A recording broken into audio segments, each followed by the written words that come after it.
Good afternoon.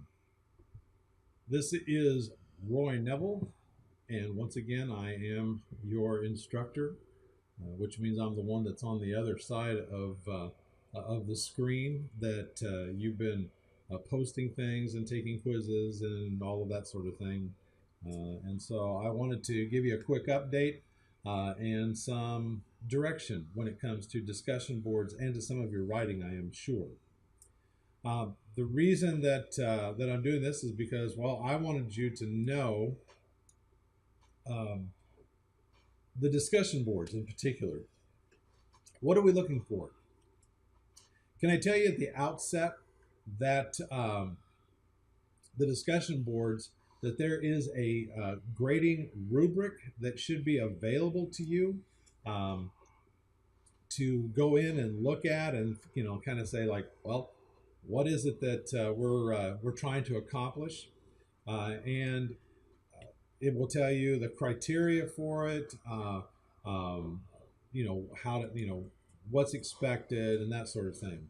And so what I want to do real quickly here is to show you just exactly where that's at, so you'll be able to see it. And then we're going to look at your discussion board, the prompts for discussion board number 2. So let me take a look here. Here we go. All right, so this is in fact your, this is what it looks like for you. Now it looks different on my side, but I've set it so that it's just like yours. Over here on the right, you'll see this little thing, looks like a gear. If you click on that, it gives you some things in there. You'll have, I certainly hope this is how it works. Anyway, click on show rubric, and it will give you the rubric of what's done. And you will notice on these that are worth 20 points, here it lists it. Here's the criteria. Notice some of the things down here at the bottom. They are approximately 250 words long. That gives you 10 points if the post demonstrate original thought, or if you had useful questions, if you applied chapter principles to real life situations. And let's stop right there. Applying chapter principles to real life situations. What does that mean? That means when the post tells you, and let me see if I can't get rid of this real quick. For instance, for chapter 2, take some time to create a cultural inventory. Note the components of culture that have defined you and list as many as possible here. Then write about the ways your unique culture affects your communication. All right, I'm not going to lecture you here, but I am going to tell you that I am looking for the components of culture, and you'll find those listed in your book. What are those components of culture? And what ones are you aware of that are a part of who you are? And so when you make up this list, and then after that, and these should be terms that come out of the textbook, and then I want you to write about the ways that your unique culture affects your communication. So what difference does it make in how you communicate based on your background, your culture, what the values, the norms, all of those kinds of things that define who you are. And I would think that a part of those cultures would not only just be values and norms of cultures in general, but also your specific ones. How does being a father affect you in a way that you communicate? How does being a mom affect you? How does being an African American affect your communication? How does being fill in the blank, whatever it is? Um, how does being a United Methodist, that would be one for me. How does that affect the way that you communicate? And write about those things. Make sure that you use terminologies and things that are listed in the textbook, because that's how I know that you have read the material and you know how to use it. That's what the discussion boards are about. They take up or replace the discussion we would have in class if we were sitting together. So that's what it's about. So make sure that you refer to the terms, refer to the concepts, the theories that you find in the book, and then you use your life, your background, your personal experience as examples that flesh that out. Now the same thing goes when you talk about your responses that you're going to write to other students. Don't just say, hey, you did a great job, I really liked what you said, I think your dad's funny too, or whatever it is. This is not just a pat him on the back and send him down the road. This is you asking questions that maybe they didn't answer that you'd like to know based on the chapter material. It's you making reference to the chapter material as you look at that. I can see where the values that have been placed on us in our Midwestern society, especially where we are supposed to, stick to it, pull you up by the bootstraps, makes it difficult for us to do certain things. And it affects our communication, how we talk to one another. Are we encouragement? What are we? And why is that? Anyway, use those terminologies and those concepts in your responses. Do not just pat somebody on the back and say nice things. Nice things is good, but nice things are good. Nice things are good. But don't let that be all of it.